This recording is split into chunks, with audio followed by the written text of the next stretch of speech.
Para comenzar, quisiera nuevamente hacer un resumen. A veces el libro de Apocalipsis para nosotros se vuelve un poco confuso y en parte creo yo es a veces la poca exposición que hemos tenido a Apocalipsis, porque es un libro que rara vez se estudia y por eso cuando uno habla del Apocalipsis y uno no conoce mucho, es difícil asimilar el orden de las cosas, el significado de cada evento. Pero no se desanime. Yo creo que a medida vamos estudiando, repasando, vamos a ir comprendiendo mejor pues el orden de los eventos, el significado de cada cosa. Vimos en el capítulo 1 de Apocalipsis la visión de Cristo glorificado. Cuando Juan estaba en el exilio, el Señor se mostró con su gloria delante de Juan y eso es lo que aparece en el capítulo 1. En el capítulo 2 y 3 vimos la amonestación de parte del Señor a las iglesias, las cosas que la iglesia necesitaba cambiar, corregir, ¿verdad? Ese es capítulo 2 y 3. Del capítulo 1 al capítulo 3, este es el tiempo de la iglesia todavía está aquí. Sin embargo, en el capítulo 4 en adelante la iglesia no aparece más, porque en el capítulo 4 comienza ya el tiempo de la tribulación. Ahora, ese tiempo de la tribulación se divide en dos partes: la tribulación y la gran tribulación. Cada parte es 3 años y medio. Capítulo 4 y capítulo 5 hablan de la adoración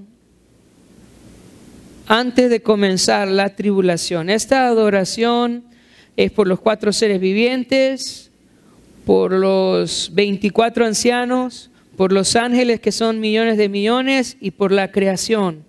Todos adoran al Señor al comienzo de la tribulación. Creemos que estos 24 ancianos representan a la iglesia ya arrebatada porque sus características concuerdan con los galardones que el Señor prometió a la iglesia. Les prometió coronas, vestiduras blancas, sentarse en tronos, les prometió autoridad y todas estas características las cubren o señalan a estos 24 ancianos como la iglesia arrebatada en ese tiempo. Entonces, el tiempo de la tribulación comienza con esta adoración a Dios y comienza con la apertura después de los sellos. Los primeros 4 sellos que son la falsa paz, ¿verdad? La guerra, el hambre y la peste, tienen lugar en la primera parte de la tribulación y el 5º y 6º sello están justo al comienzo de la segunda parte, justo a los 3 años y medio. Por eso es que en el 6º sello dice que ha llegado el día de la ira del Cordero. El día de la ira del Cordero corresponde al comienzo de la segunda mitad. El día de hoy vamos a estudiar el capítulo 7 y en el capítulo 7 aparecen 2 eventos. La descripción de los 144,000 y la adoración de una multitud al comienzo de la gran tribulación. Entonces vamos a ir ahora a capítulo 7 pensando en dónde estamos, al comienzo de la gran tribulación. Dice capítulo 7, versículo 1. Después de esto vi a 4 ángeles en pie sobre los 4 ángulos de la tierra, que detenían los 4 vientos de la tierra, para que no se soplase viento alguno sobre la tierra, ni sobre el mar, ni sobre ningún árbol. Vi también a otro ángel que subía de donde sale el sol, y tenía el sello del Dios vivo, y clamó a gran voz a los 4 ángeles, a quienes se les había dado el poder para hacer daño a la tierra y al mar, diciendo: no hagáis daño a la tierra, ni al mar, ni a los árboles, hasta que hayamos sellado en sus frentes a los siervos de nuestro Dios.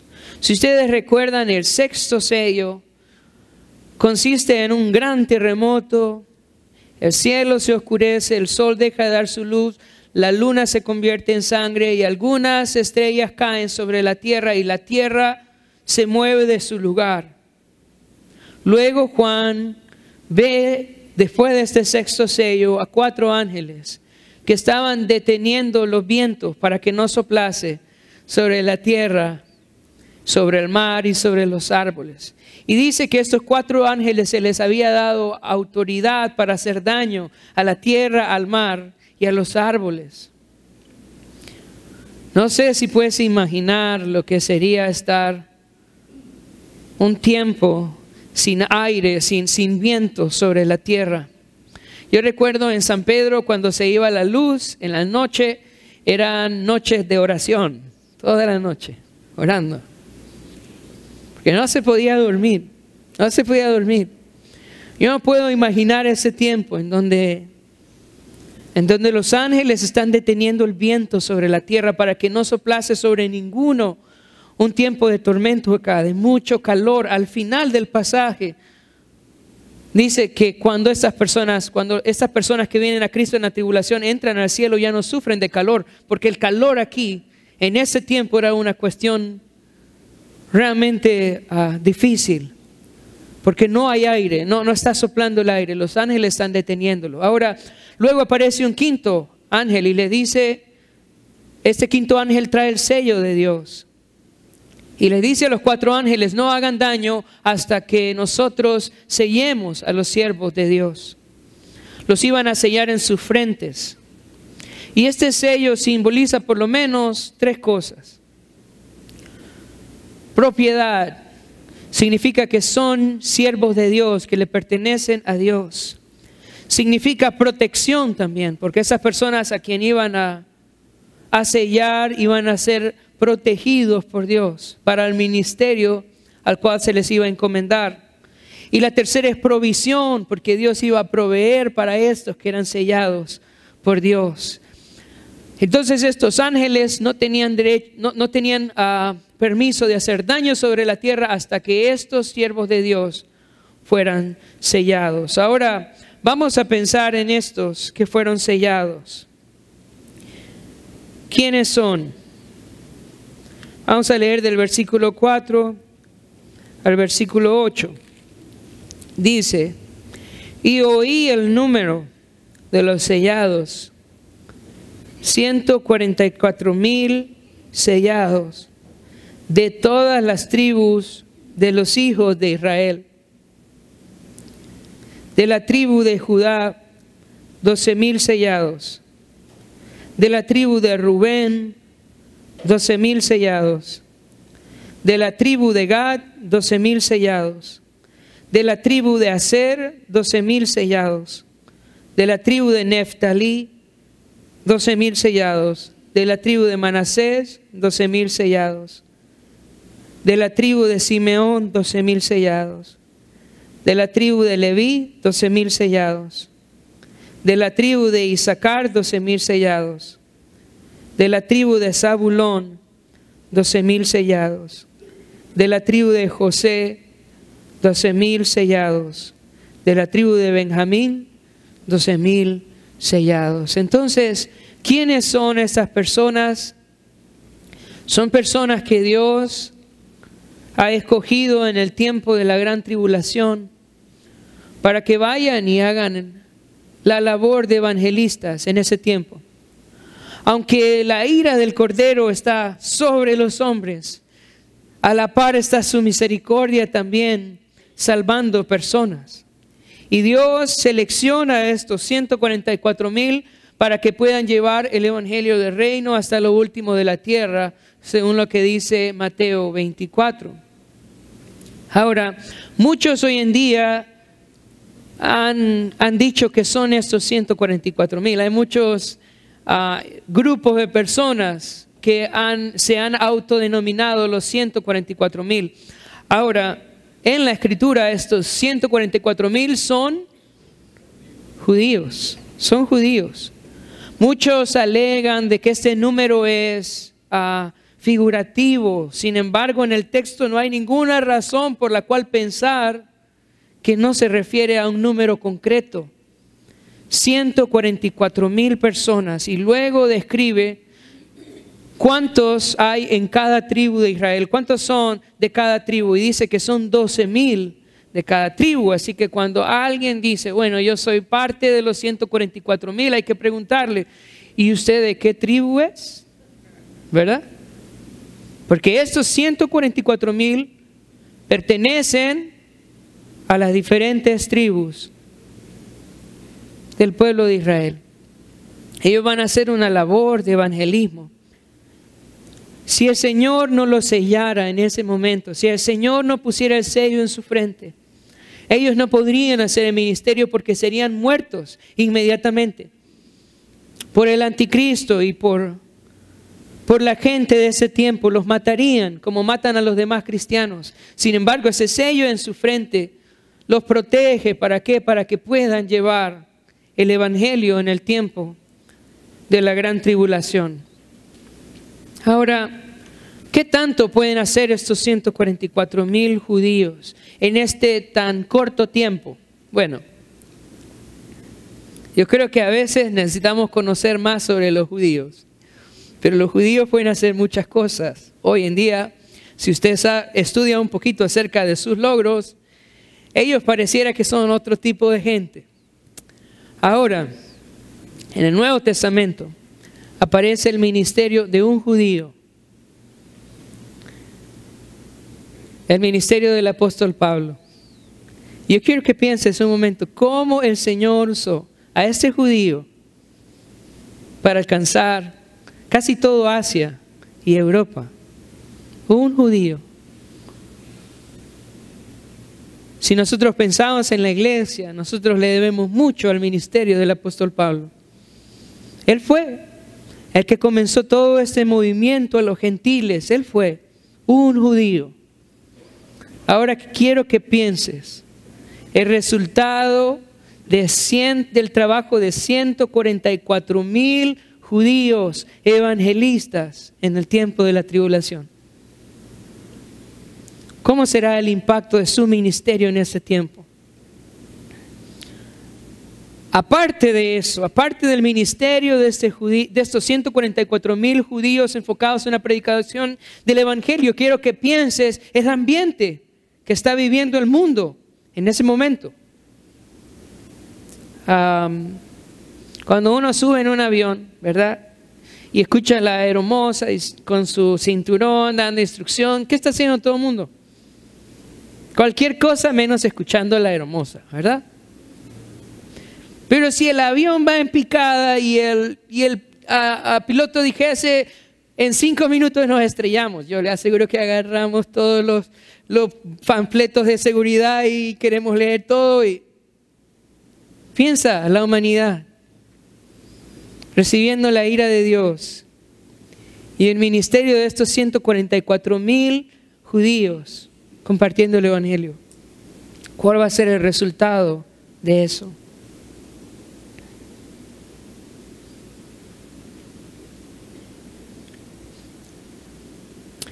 Seguidamente, Juan vio, después de ver estos 144,000, vio una escena más. Vamos a ir a versículo 9 al versículo 13. Después de esto miré, y he aquí una gran multitud, la cual nadie podía contar, de todas las naciones y tribus y pueblos y lenguas, que estaban delante del trono y de la presencia del Cordero, vestidos de ropas blancas y con palmas en las manos. Y clamaban a gran voz diciendo, la salvación pertenece a nuestro Dios que está sentado en el trono y al Cordero. Y todos los ángeles estaban en pie alrededor del trono y de los ancianos y de los 4 seres vivientes. Y se postraban sobre sus rostros delante del trono y adoraron a Dios, diciendo, amén, la bendición y la gloria y la sabiduría y la acción de gracias y la honra y el poder y la fortaleza sean a nuestro Dios por los siglos de los siglos. Amén. En un momento vamos a pensar en quiénes son estos. Pero por ahora quiero que veamos qué es lo que están haciendo. Dice que están reunidos delante del trono. Y que son de toda lengua, de toda nación, que son personas alrededor del mundo entero. Y están delante del trono. Y están clamando a gran voz, diciendo en el versículo 10, la salvación pertenece a nuestro Dios que está sentado en el trono y al Cordero. Están adorando a Dios. Esta imagen es muy parecida a la que aparece en el capítulo 4 y 5. Nuevamente está el trono de Dios y están los ancianos, los ángeles, adorando, la creación adorando. Y aquí está este grupo de personas que son personas de toda tribu, de toda lengua, de toda la tierra, adorando a Dios, adorándole a Él. Cuando David movió el arca hacia Jerusalén, era la presencia de Dios que estaba simbolizada en el arca que venía a Jerusalén. La Biblia dice que habían alabanzas en el camino, habían sacrificios en el camino. Mientras llevaban el arca estaba lleno de alabanza, lleno de sacrificios a Dios. Y eso está pasando. El Señor viene acá y en su venida no solo es ira y tribulación, es alabanza a Dios. Y vemos la alabanza al comienzo de la tribulación y vemos la alabanza en medio de la tribulación. Porque el libro de Apocalipsis no solo se centra en el castigo del hombre, al contrario, se centra en la grandeza de Dios, en la alabanza a Dios. Hay hermanos que preguntan y dicen, bueno, ¿y por qué estamos estudiando Apocalipsis si la iglesia no va a pasar por Apocalipsis? Bueno, mira, es que no se trata en sí de la tribulación. Se trata de conocer a Dios, de conocer su grandeza, su justicia, su poder. Y si hay un libro que revela la grandeza de Dios, es el libro de Apocalipsis. Por eso está lleno de alabanza, lleno de adoración. Muestra a Dios en su gloria, en su santidad, en su justicia. Yo creo que la razón por la cual la iglesia de hoy no es una iglesia santa o comprometida, a una iglesia que se sacrifica por Dios, que vive para Dios, es porque no conoce a Dios. Y no conoce al Dios del Apocalipsis. Un Dios grande, glorioso, digno de ser adorado, de ser servido, digno de que vivamos para Él. Y eso es lo que está pasando en ese momento. Es esa multitud adorando a Dios, dándole gloria a Él. Ahora, ¿quiénes son? ¿Quién es esa multitud de toda lengua que nadie puede contar? ¿Quiénes son estos? Vamos a leer en el versículo 13. Vamos a leer del 13 al 17. Dice, entonces uno de los ancianos habló diciéndome, estos que están vestidos de ropas blancas, ¿quiénes son? ¿Y de dónde han venido? Yo le dije, Señor, tú lo sabes. Y él me dijo, estos son los que han salido de la gran tribulación y han lavado sus ropas y las han emblanquecido en la sangre del Cordero. Por eso están delante del trono de Dios y le sirven día y noche en su templo. Y el que está sentado sobre el trono extenderá su tabernáculo sobre ellos.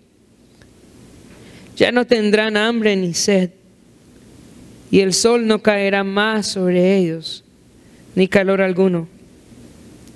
Porque el Cordero que está en medio del trono los pastoreará y los guiará a fuentes de agua de vida. Y Dios enjugará toda lágrima de los ojos de ellos. Entonces, ¿Quiénes son estos? Dice en el versículo 14, yo le dije, Señor, tú lo sabes. Y Él me dijo, estos son los que han salido de la gran tribulación.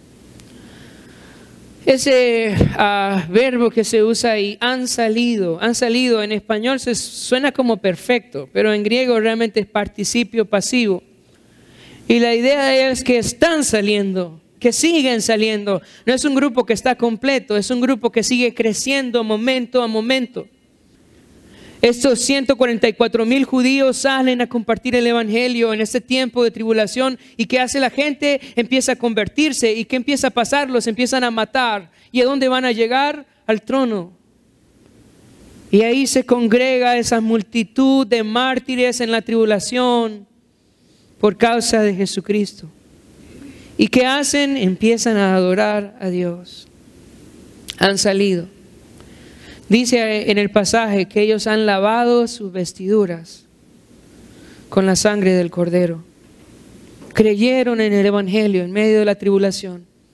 Creyeron en Él. El Señor le prometió a Abraham que de él iba a levantar una nación y que esa nación iba a ser luz a las naciones, iba a ser bendición a las naciones. Y todavía no hemos visto eso de parte de Israel. Pero en ese tiempo el Señor va a usar a los judíos para salvación de muchos. Muchas personas van a venir a los pies del Señor en ese tiempo. Van a venir a Cristo y van a lavar sus vestidos. ¿Y qué hacen? Dice en el versículo 15, por eso están delante del trono de Dios y le sirven día y noche. En ese momento en el cielo todavía hay templo. En el nuevo cielo la Biblia explica que no va a haber templo. Sin embargo aquí todavía hay templo y ellos adoran de día y de noche al Cordero y les sirven de día y de noche. Ahora el Señor les hace una promesa. Dice que estos estaban adorando al Señor con palmas en sus manos. Y eso era usualmente usado en el tiempo de la fiesta de los tabernáculos.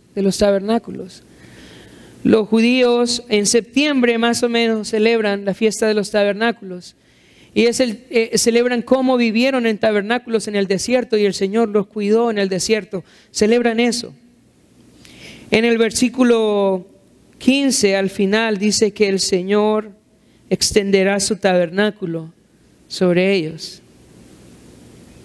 que los va a proteger. Versículo 16 dice, ya no tendrán hambre ni sed. ¿Qué tenían estos abajo? Hambre y sed. Y el sol no caerá más sobre ellos, ni calor alguno. ¿Qué tenían estos abajo? Calor.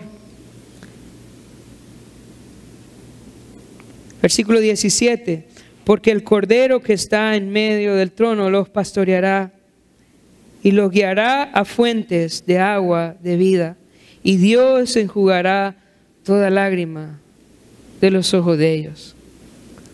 De pronto estabas pensando acá, bueno, si es así, pues yo voy a esperar la gran tribulación.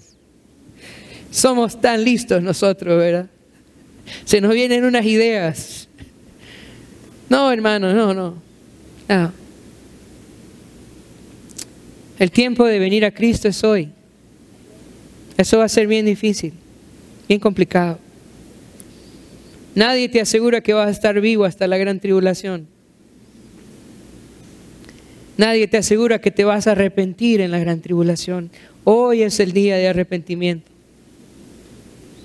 Algo lindo es que el Señor dice que va a poner su tabernáculo sobre ellos. La idea es que los va a invitar a estar en su morada, que los va a proteger, que ya no van a tener sed, que les va a dar agua viva. Eso es lo bonito del cielo. Y dice que va a enjugar el Señor toda lágrima.